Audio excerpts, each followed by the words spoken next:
র্যাবের ভয়ঙ্কর অভিযানে সেনাপ্রধান ওয়াকারুজ্জামানের স্ত্রী বেগম সারানাজ কমলিকার বাসা থেকে ৯৪৮ কোটি টাকা হাতে নাতে উদ্ধার করল র্যাব সদস্যরা। ফেঁসে গেলেন সেনাপ্রধান ওয়াকারুজ্জামান। গোপন সূত্রের ভিত্তিতে তল্লাশি করা হয় বেগম সারানাজ কমলিকার বাসায়। আন্তর্জাতিক আদালতের রায়ে সেনাপ্রধানকে গ্রেপ্তারের নির্দেশ। ডাক্তার ইউনুসের হুঁশিয়ারি। সেনাপ্রধানের ঢাকার বাসা থেকে তার স্ত্রী বেগম সারানাজ কমলিকাকে আটক করেছে র্যাব সদস্যরা। আটকের পর সেনাপ্রধান বলছেন তার স্ত্রীকে ফাঁসিয়েছেন তারিক জিয়া এবং ডাক্তার ইউনুস। সর্বশেষ জানিয়ে দিব, আওয়ামী লীগের সব নেতারা জয় বাংলা জয় বঙ্গবন্ধু বলে ঢাকার রাস্তা দখলে নিচ্ছে এবং বাংলাদেশের প্রত্যেকটা স্থানে আওয়ামী লীগের ঝাঁটিকা মিছিল। সেনাপ্রধানকে হয়রানির কারণে আওয়ামী লীগ রাজপথে নেমে পড়েছে। এতক্ষণই শুনছিলেন সংবাদ শিরোনাম, এবার বিস্তারিত। সেনাপ্রধান জেনারেল ওয়াকারুজ্জামানের ঢাকার বাসা থেকে তার স্ত্রীকে আটক করেছে আইন শৃঙ্খলা রক্ষাকারী বাহিনীর সদস্যরা। সেনাপ্রধান জানিয়েছেন তার ঢাকার বাসায় টাকার বস্তা রেখে তার স্ত্রীকে ফাঁসিয়ে র্যাব সদস্যরা তার স্ত্রীকে তুলে নিয়ে গেছে।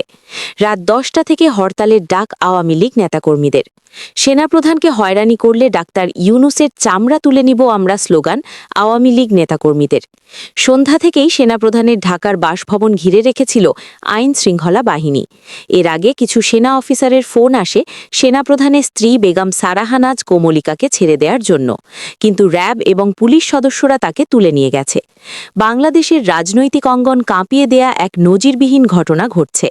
ঢাকায় সেনাপ্রধানের স্ত্রীর ব্যক্তিগত বাড়িতে ভয়ঙ্কর র্যাব অভিযান চালানো হয়, আর সেই অভিযানে হাতে নাতে উদ্ধার হয় প্রায় ৯৪৮ কোটি টাকা এবং স্বর্ণলঙ্কার। পুরো জাতি এখন হতভাগ। সেনাপ্রধানকে ঘিরে যতটা গোপন তৎপরতা চলছিল তার সবই যেন হঠাৎ আলোতে উঠে এসেছে। র্যাব এবং পুলিশের ভয়ঙ্কর অভিযানের মাধ্যমে রাতে ঢাকার বাসায় অবস্থিত সেনাপ্রধান ওয়াকারুজ্জামানের স্ত্রীর বিলাসবহুল বাড়িতে হানা দেয় র্যাব সদস্যরা, আর সেখান থেকে চমকে যাওয়ার মতো তথ্য ও বিপুল অর্থ উদ্ধার হয়েছে। র্যাব সদস্যরা জানিয়েছে অভিযান শুরুর আগে গোয়েন্দা নজরদারির আওতায় ছিল পুরো বাড়ি এবং সন্দেহজনক লেনদেন ও অর্থ পাচারের গোপন তথ্য হাতে আসার পরই অভিযান চালানোর সিদ্ধান্ত নেয় র্যাব কর্তৃপক্ষ। রাতে প্রায় ৬০০ র্যাব সদস্য এবং ২০০ পুলিশ ওই বাড়িটি ঘিরে ফেলে। আশেপাশে বিদ্যুৎ লাইন সাময়িকভাবে বন্ধ করে দিয়ে শুরু হয় চিরুনি অভিযান। অভিযানের নেতৃত্ব দেন র্যাব প্রধান AKM শহীদুর রহমান স্বয়ং এবং ডাক্তার ইউনুস। তার কঠোর নির্দেশ ছিল সেনাপ্রধানের বাসায় আওয়ামী লীগের কিছু নথিপত্র আছে, যে কোনো মূল্যে সব অবৈধ সম্পদ ও নথিপত্র উদ্ধার করতে হবে। রাত ৮টা থেকে রাত ১২টা পর্যন্ত চলে তল্লাশি।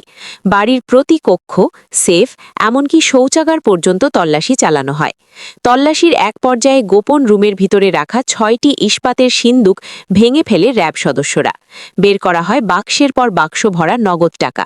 টাকার বান্ডেল সাজানো ছিল সিন্দুক ভর্তি। বাংলাদেশি ৫০০ ও ১০০০ টাকার নোটে ঠাসা মোট ৯৪৮ কোটি টাকা উদ্ধার করে সেনাবাহিনী। টাকা গুনতে গিয়ে র্যাব সদস্যরা নিজেরাই থমকে যান। শুধু তাই নয়, উদ্ধার করা হয় বাংলাদেশি টাকার পাশাপাশি মার্কিন ডলার, ব্রিটিশ পাউন্ড ও সৌদি রিয়াল। একটানা কয়েক ঘণ্টা গণনা শেষে হিসেব দাঁড়ায় প্রায় ৯৪৮ কোটি টাকা। এ যেন এক পরিবারের লোভের ভয়ঙ্কর চিত্র, যা গোটা জাতিকে স্তব্ধ করে দিয়েছে। প্রাথমিক জিজ্ঞাসাবাদে সেনাপ্রধানের স্ত্রী বেগম সারাহানাজ কোমলিকা প্রথমে সব অস্বীকার করেন, কিন্তু র্যাবের কঠিন হুমকির মুখে তিনি ভেঙে পড়েন। কিন্তু র্যাব কর্তৃপক্ষ স্পষ্ট জানিয়ে দিয়েছে এই অর্থের হিসেব সেনাপ্রধান ওয়াকারুজ্জামানকেই দিতে হবে। সেনা সদস্যরা অনেকেই এর সঙ্গে জড়িত বলে দাবি করেন ডাক্তার ইউনুস। সেনাবাহিনীর সদস্যদের ভিতরে আলোচনা শুরু হয়েছে, একজন সেনাপ্রধান হয়ে এত টাকা কোথায় থেকে পেল। আবার অফিসাররা বলছেন স্যারের বিরুদ্ধে কঠিন ব্যবস্থা নিতে হবে। বাংলাদেশ সরকারের AKM শহীদুর রহমান বলেন তার আরও যত বাসা আছে সেখানেও তল্লাশি করা হবে। বাংলাদেশে যাদের বাড়িতে কালো টাকা আছে তাদের ধরে আটক করা হোক। রাজনৈতিক অঙ্গনে একের পর এক সিদ্ধান্ত আর সেই সিদ্ধান্তের প্রভাব সাধারণ মানুষের মধ্যে ছড়িয়ে পড়তে শুরু করেছে। ঠিক রাতের সময় আনুষ্ঠানিকভাবে ঘোষণা আসে সেনাপ্রধানকে বহিষ্কার করা হলো। ডাক্তার ইউনুস এবং রাষ্ট্রপতির হুমকির মুখে সেনাপ্রধান পদত্যাগ করেছেন। যে কোনো সময়ে সেনাপ্রধান ওয়াকারুজ্জামানকে গ্রেফতার করা হতে পারে। আন্তর্জাতিক আদালতের রায়ে ওয়াকারুজ্জামানকে গ্রেফতারের নির্দেশ। এই ঘোষণার সাথে সাথে রাজধানীর বিভিন্ন স্থানে চরম বিশৃঙ্খলা তৈরি হয়। আওয়ামী লীগের নেতারা জয় বাংলা জয় বঙ্গবন্ধু বলে ঢাকার রাস্তা দখলে নিয়ে নিলেন। আওয়ামী লীগ নেতাকর্মীরা স্লোগান দিচ্ছে, সেনাপ্রধানের স্ত্রীকে ছেড়ে না দিলে ডাক্তার ইউনুসের চামড়া তুলে নিব আমরা। ওয়াকারুজ্জামান র্যাব সদস্যদের সাথে অনেক সময় কথা কাটাকাটি করেন। এক পর্যায়ে সেনাপ্রধান হুমকার দেন র্যাব প্রধানকে। সেনাপ্রধানের অপকর্ম ফাঁস হওয়ার পর হঠাৎ করে সেনাপ্রধান সেনানিবাস থেকে বের হয়ে চলে আসেন। এই অভিযানের মূল হোতা তারেক জিয়া। সেনাপ্রধান তারেক জিয়াকে হুমকি দেন এবং এলাকায় ব্যাপক চাঞ্চল্য সৃষ্টি করে বিএনপি। ভোরের আলো ফোটার আগে চারপাশে মানুষের ঢল নামে। শত শত কৌতূহলী মানুষ ভিড় জমায় বেগম সারাহানাজ কোমলিকার বাড়ির সামনে। হাজারো মানুষ লিখছেন, সেনাপ্রধানের স্ত্রী মতো ব্যক্তি যদি দুর্নীতির এমন গভীরে ডুবে থাকেন তবে সাধারণ মানুষ কাকে বিশ্বাস করবে? অনেকে ক্ষোভ প্রকাশ করে। পুলিশ র্যাব এলাকা জুড়ে কড়া নিরাপত্তা ব্যবস্থা নেয়, যেন কোনোভাবেই ভিতরের তথ্য বাইরে না ফাঁস হয়।